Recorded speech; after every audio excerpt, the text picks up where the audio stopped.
اللہ رب العزت قرآن پاک میں اعلان فرماتا ہے، سبحان الذی اسری بعبدہ لیلا من المسجد الحرام الی المسجد الاقصی۔ پاکی ہے اس ذات کو جو لے گیا اپنے بندے کو رات کے تھوڑے سے حصے میں مسجد حرم سے مسجد اقصی تک۔ یہ آیت نبی پاک صلی اللہ تعالی علیہ وسلم کو معراج میں اللہ رب العزت نے جو بلایا تھا اسی کے متعلق ہم کو اور آپ کو خبر کرتی ہے۔ تو اگر کوئی بندہ اس بات پہ اعتراض کر لے کہ کیا رات کے تھوڑے سے حصے میں کوئی مسجد حرم سے مسجد اقصی تک جا سکتا، جبکہ کم و بیش 30 دن سے زیادہ کا سفر ہے اس دور کے سواریوں کے اعتبار سے، اور پھر مسجد اقصی سے 7واں آسمان، سدرۃ المنتہا، پھر لامکان، پھر قاب قوسین کی منزل، اور وہ تھوڑے سے حصے میں۔ تو آئیے قرآن مقدسہ کی اس آیت پر غور کریں کہ اللہ رب العزت نے خود فرمایا، سبحان الذی، پاکی ہے اس ذات کو جو لے گیا اپنے بندے کو رات کے تھوڑے سے حصے میں مسجد حرم سے مسجد اقصی تک۔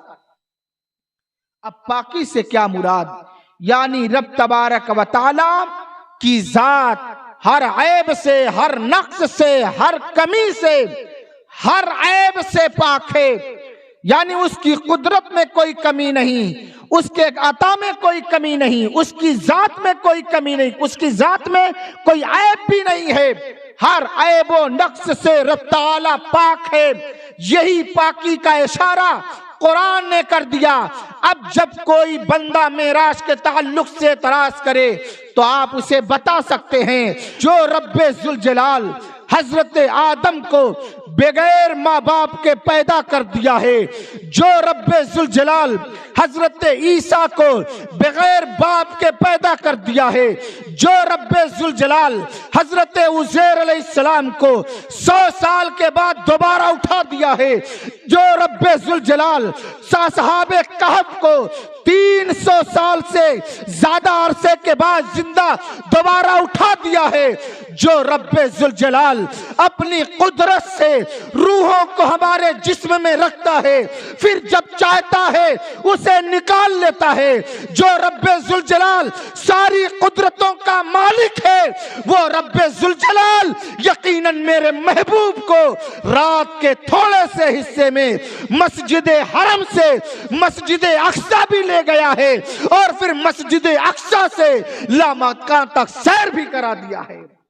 اور جو اعتراض کرتا ہے اس بات پر کہ یہ کیسے ہو سکتا ہے، تو اس کے لیے آسان بھاشا میں یہ کہہ دیں کہ اگر کوئی مسجد حرم سے یعنی مکہ المکرمہ سے مسجد اقصی تک کے سفر کا منکر ہوا تو وہ کافر ہو جائے گا، کیونکہ اس کا ثبوت قرآن سے ہے، اور احادیث مشہورہ سے یہ ثابت ہے کہ اللہ رب العزت نے اپنے محبوب کو مسجد حرم کے بعد حضرت جبریل کے ذریعہ براق پر سوار کر کے سدرۃ المنتہا تک لایا، اور سدرۃ المنتہا کے بعد اللہ رب العزت نے اپنی قدرت سے وہاں سے اور مقامات کا سفر کرایا، اور یہ سب احادیث مشہورہ اور احادیث متواترہ سے ثابت ہے۔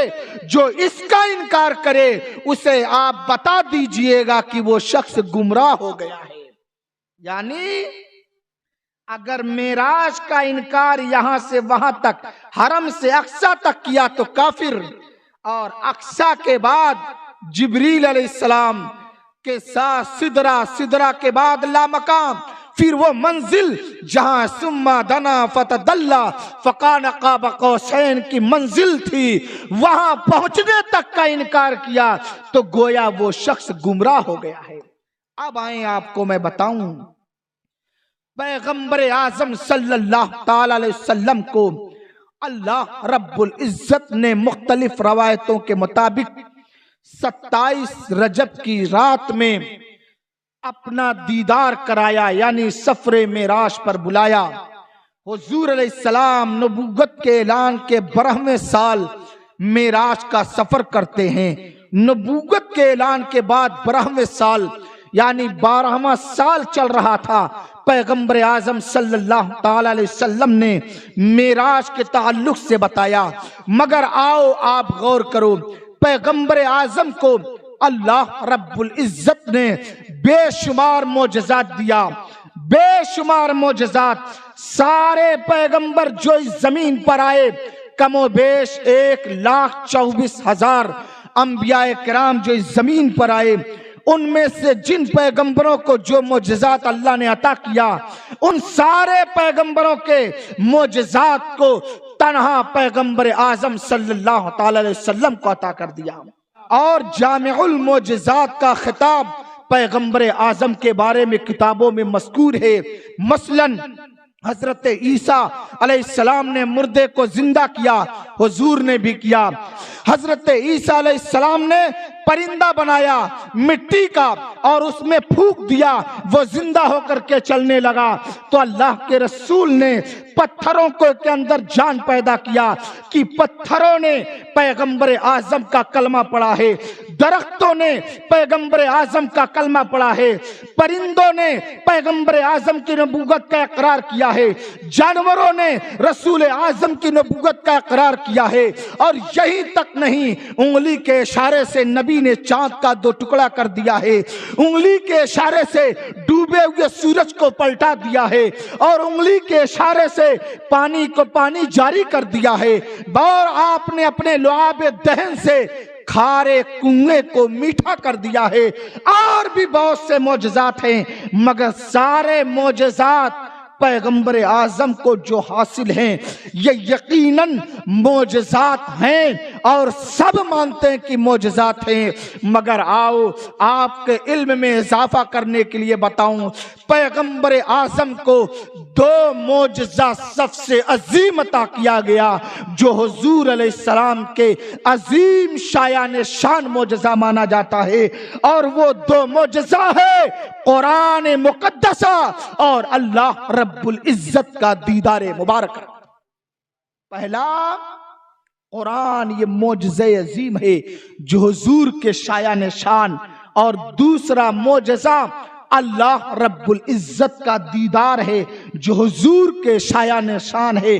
کسی پیغمبر پر نہ قرآن کے مثل یعنی قرآن کے سیم مثلیت پر کسی پیغمبر پر کوئی کتاب نازل نہیں ہوئی، سوائے کہ چند پیغمبروں پر صحیفے نازل ہوئے، مثلا توریت، زبور، انجیل، یہ کتابیں، مگر قرآن جیسی کتاب کسی پیغمبر پر نازل نہیں ہوئی، اور کسی پیغمبر نے حضور کے علاوہ اللہ رب العزت کا دیدار نہیں کیا ہے۔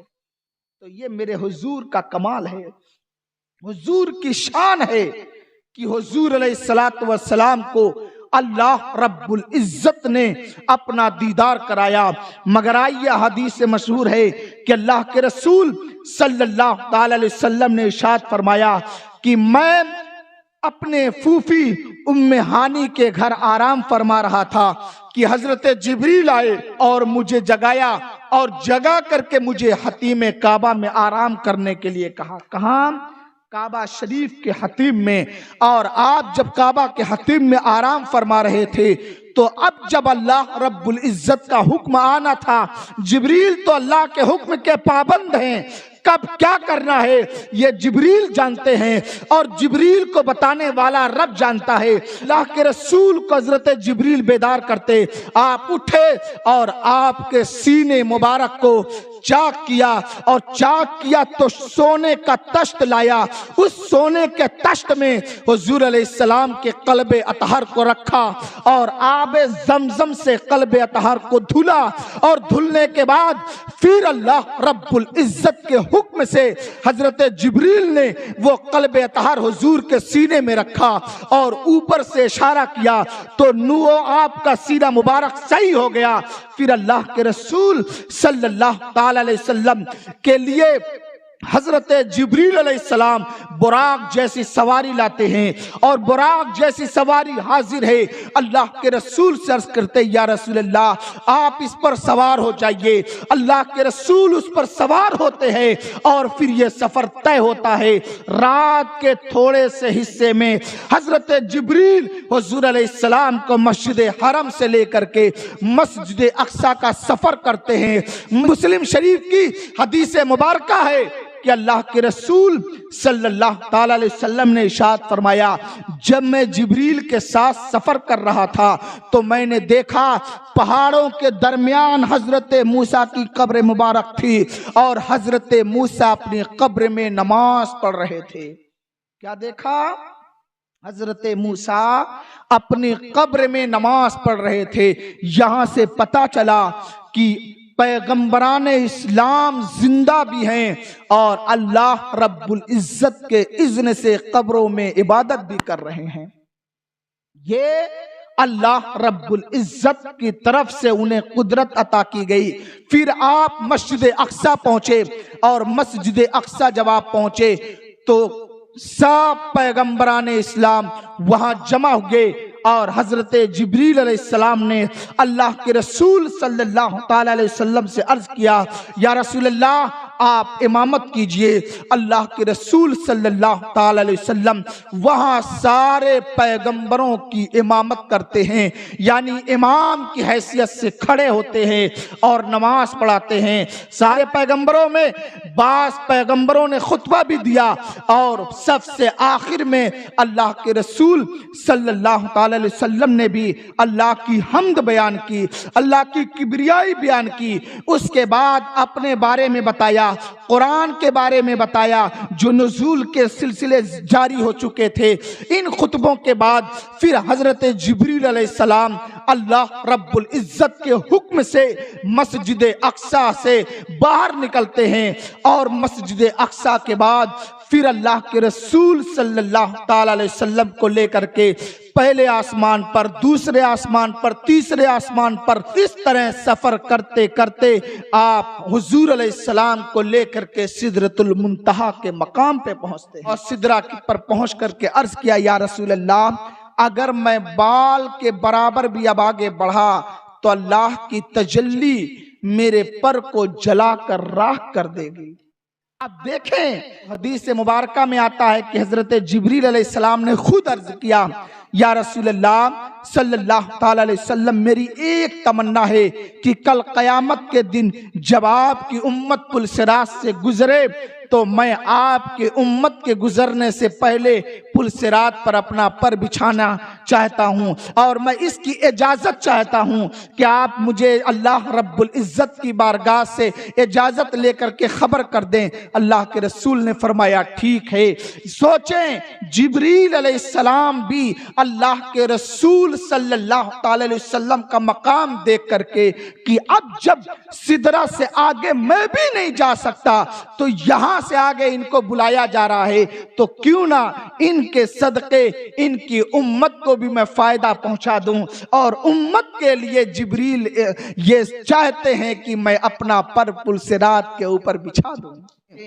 حضور کا معجزہ دیکھیں کہ آپ جبریل کو رکے جبریل تو آپ وہاں سے بیت المعمور پہ جاتے ہیں۔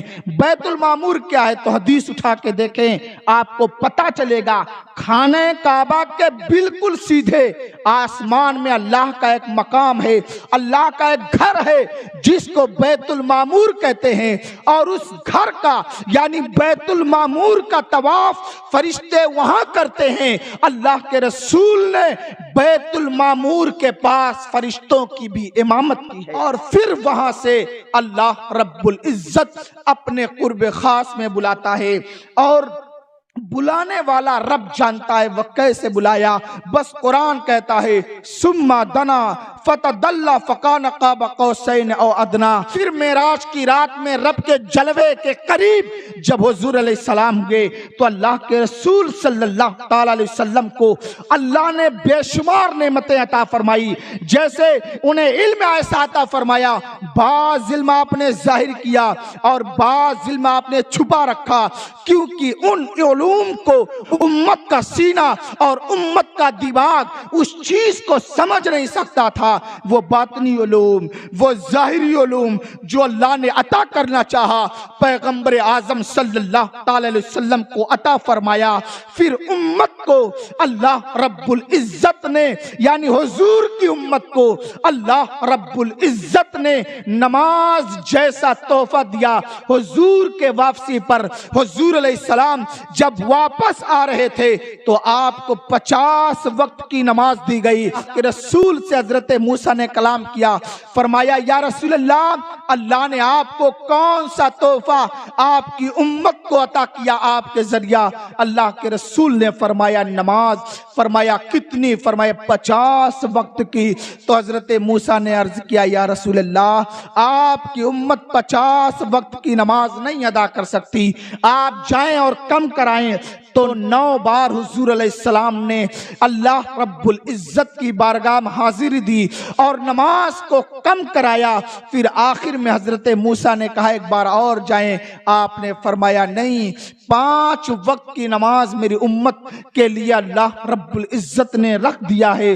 پھر حضرت موسیٰ علیہ السلام سے گفتگو ہونے کے بعد آپ واپس آتے ہیں. بس اتنا جانیں، حضور علیہ السلام کو اللہ رب العزت نے اپنا دیدار کرا کے بے عبدہی کے خطاب سے بھی یاد کیا.